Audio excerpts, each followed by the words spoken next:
ဒီကနေ့မှာတော့ run မှာမိုးချိုးတွားပစ်ချမှာဖြစ်ပါတယ်ဟဲ့ဟဲ့ခိုင်းလိုပဲ run မှာတွားချင်းမယ်ပေါ့ဟဲ့ဟဲ့ကဲပွဲတော့စပြီဗျာထုံးစံတိုင်းကျွန်တော်ကတော့9လိမ့်ပဲထက်ချက်9လိမ့်ကျတော့ကျွန်တော်ကသူများတွေကိုမိုးချိုးနဲ့လိုက်ပစ်ချင်တာဆိုတော့မင်းလိမ့်လေးကိုလဲမယ်ပေါ့သဘောထားကြီးတော့အမောင်ဖလက်ချောင်းကကျွန်တော်မင်းလိမ့်လေးပေးရတယ်ပေါ့နော်ဒီကောင် fake ကြီးလားမသိဘူးဖလက်ချောင်းဆိုကဲကျွန်တော်ဘောကောင်ကတော့ချောင်းကိုင်မှုတော့ပြရတယ်နော်အမောင်ရှိနဲ့ချောင်းဘလိုလေးလုံးနဲ့စပြီးတော့အမှတွေ့တာပ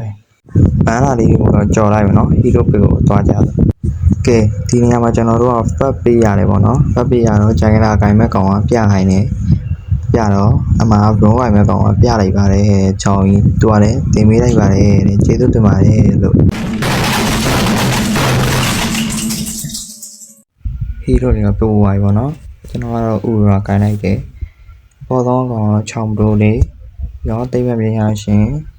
်ပြီးတော့ဒါနဲ့ချောင်းကိုင်နဲ့ကောင်ရဲ့အောင်သဘူရဲ့ပေါ့အဲ့လိုမျိုးဘက်ကတော့ချက်ဘူးနှစ်ကောင်ရဲ့အလူကတလေးရဲ့တိုက်ဘူးရဲ့ဘဲမုံရဲ့ပေါ့ကဲပွဲလေးတော့ရောက်ပြီပေါ့နော်ချောင်းဘလိုလေးကတော့ရုံးနေပေါ့ကျွန်တော်တို့အလဲလဲရခရီးလေးတွေကိုပဲအေးသေးလေးစားမယ်level 4မရသေးရတော့အေးသေးလေးပဲဆင်ချင်းနေမှရမှာပေါ့ပြီးတော့ကျွန်တော်ဟိုက်ပါ blue pass စားပြီးတော့ warming crease ရှိသွားတာပေါ့အမှဟိုက်ပါကို enemy mate ကကျော်အမှတိုက်ွယ်ကြီးဘယ်ကထွက်လာမှမသိဘူးစကေးတူးနဲ့ဆွဲသွားတော့ကျွန်တော်တို့ဟိုက်ပါ fablet ပေးလိုက်ရပြီးတော့ကျွန်တော်ရဲ့ခြောင်းရခြုံထဲမှာချင်းကိုက်ခိုင်ပြီးတော့စောင့်နေတဲ့အချိန်မှာနာမီဟိုက်ပါ walking crease ကိုလာစားတော့ scale 1 2နေနဲ့ပဲခြောင်းနဲ့ပေါင်းတော့ဖြတ်ပေးလိုက်တဲ့ enemy ဟိုက်ပါပြီးရင်တော့ဘာမှလုပ်စရာမရှိတော့လို့ကိုလင်းရ crease တွေကိုကိုပြန်စားမယ်ပေါ့ crease စားဖို့ရဆိုလို့ရှိရင်တော့ကျွန်တော်တို့ EFV lane ကိုတွားပြီးတော့ drone ဝေးလိုက် EFV lane ကိုရောက်တော့ကျွန်တော်တို့လက်ပေါ်ကတာနေပေါ့နော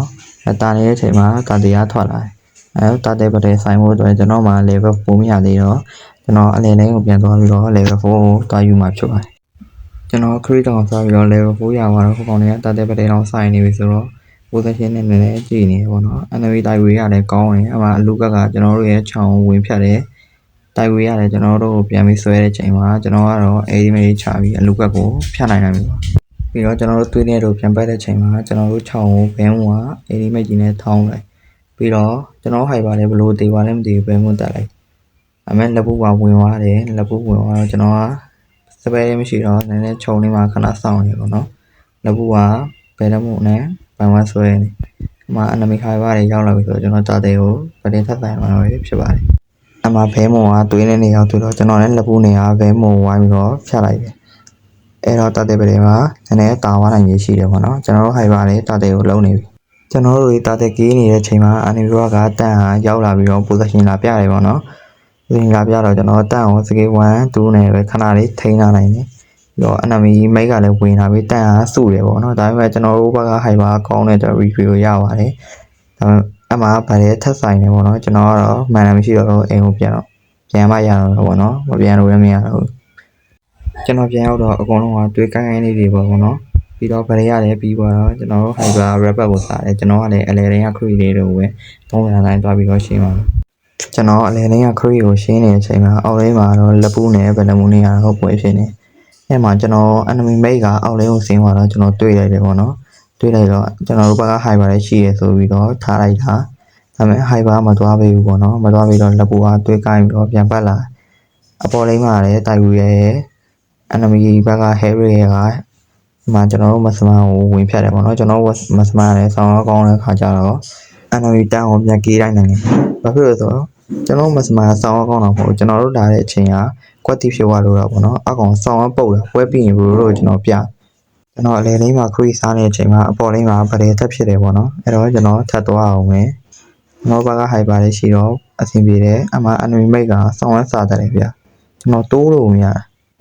ပြီးတော့ enemy တိုက်ဝေးရတယ်ခြုံထဲမှာရှိနေတယ်ဆိုလို့ကျွန်တော်အရှေ့ကနေမသွားဘူးကျွန်တော် high ပါကိုစောင့်တယ်ကျွန်တော် high ပါအရှေ့ကနေဝင်မှာကျွန်တော်ဝင်တယ်ဒါပေမဲ့ enemy mate နဲ့ enemy တန်အလဲရောက်သွားတော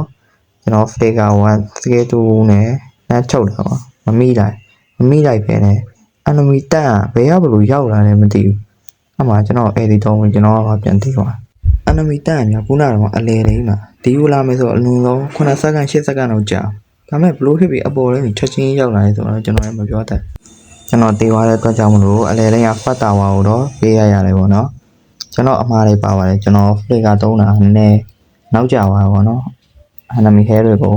စက်တမ်းမပေးနိုင်နိုင်ကြီးတော့ဒီမှာတာတေးကထပ်ပေါ်လာပြီတာတေးကလေးထပ်ဖြစ်တော့မယ်ပေါ့နော်ကျွန်တော်တို့ position တွားယူကြမယ်ဒါပေမဲ့ enemy ဘက်ကတန်ဆောင်းဝဲကောင်းတယ်ဗျာ position ယူလို့မရအောင်လုံးဝ room နေတာတာတေးဖြစ်တော့မယ်ဆိုလဲတာတေးပက်ပက်လေးရောအောင်ဆောင်း room ပြီးအဲ့တော့အဆင်မပြေဘူး enemy အလူကလည်းခြုံနေမှာမြန်မာလိုကြီးလာရက်ပြီးတော့ကျွန်တော်တို့ဘက်ကမစမအောင်တွားတာနော်ကျွန်တော်ကလည်း enemy mate ကိုစတမ်းပြီးအဲ့ဒီတော့ဝင် enemy mate ကအဲ့ဒီပြန်သုံးသွားတော့ကျွန်တော်ပဲပြန်သေးသွားတယ် enemy အလူကတတ်တာခံလိုက်ရကျွန်တော်ဘက်က hyper လည်းကြောင်ပြောက်ပြီး enemy တက်အောင်ပဲ only like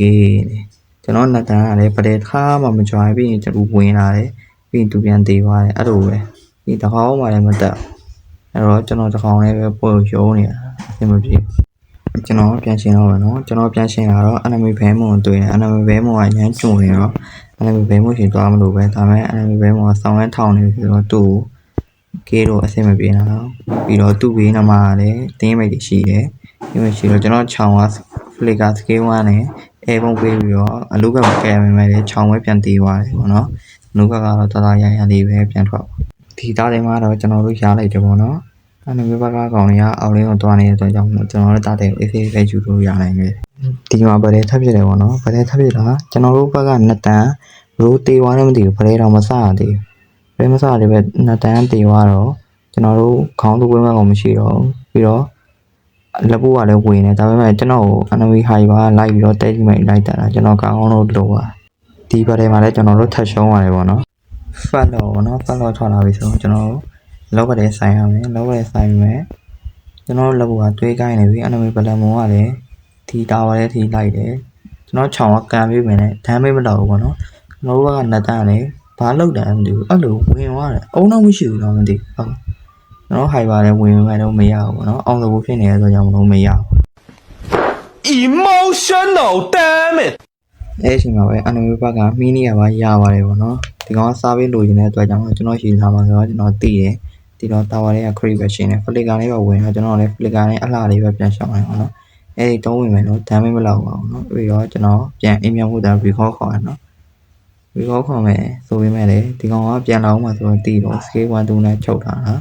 သူကလို့တေသွားတယ်ကျွန်တော် sky ပြတာပတ်သေးကြအဲ့တော့ကျွန်တော် shut down ရေးရတယ်အဲ့အချိန်မှာပဲ enemy ဘက်က low ကူဒီမတက်သေးတဲ့အတွက်ကြောင့်မို့ကျွန်တော်တို့ low ပတဲ့နောက်ကထပ်ဆိုင်အောင်မယ်ပေါ့နော်ဒီပတဲ့မှာတော့တိုက်ခွေကသူ့နောက်မှာထောင်းမှမပါဘဲနဲ့ဝင်လာချောင်းကပိတ်ကန်ပြီးလိုက်တော့ကေးရပါ enemy ဘက်ကတိုက်ခွေမရှိတော့ဘာမှလုပ်လို့မရအောင်ထင်နေမယ် enemy heavy က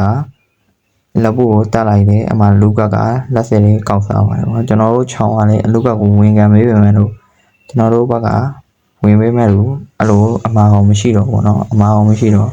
ကျွန်တော်တို့အစိမပြေဘူးဗတဲ့ဆိုင်ဖို့တော့နည်းနည်းနီးလိုက်ရှာနေပေါ့เนาะအဲ့အချိန်မှာပဲနှစ်တန်းအပေါ်မှာတွားပြီးတော့အသေးခံလိုက်ပါတယ်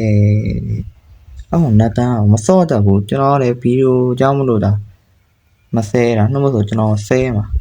ကျွန်တော်တွေဗတဲ့ထောက်လျှောက်ရှုံးလာတဲ့ခါကျတော့ဒီပွဲကမနိုင်တော့ဆိုတာသိတယ်ပေါ့เนาะဒါပေမဲ့လည်းအတတ်နိုင်ဆုံးတော့ဒါဖန်တာပဲပေါ့เนาะအနွေဘကကောင်းတယ်ဆောင်းကကောင်းတယ်ကျွန်တော်ဘကကောင်းတယ်ဆောင်းဘောတွေပဲပါတော့အဆင်မပြေဘူးအဲ့ဒီအချိန်မှာဗတဲ့ထပ်ဖြစ်တယ်ပေါ့เนาะတရုံနာမှာအဲ့တော့တိုက်ဝဲရစုတယ်အမှဘလန်မောကအဲ့ဒီထောင်းလိုက်တယ်အကုန်ပြောက်သွားတယ်ပေါ့เนาะနောက်ဆုံးတော့လည်းကျွန်တော်တို့ရှုံးသွားတာပါပဲဘာဖြစ်လို့ရှုံးသွားလဲဆိုတာတော့ကျွန်တော်ဘက်ကမစမမကောင်းဘူးပြီးတော့ချောင်းပါတဲ့အတွက်ကြောင့်မလို့ပေါ့ချောင်းပိုင်းအော်တိုဝင်းနေကျွန်တော်တို့ဘက်တော့မဟုတ်အနာမီဘက်က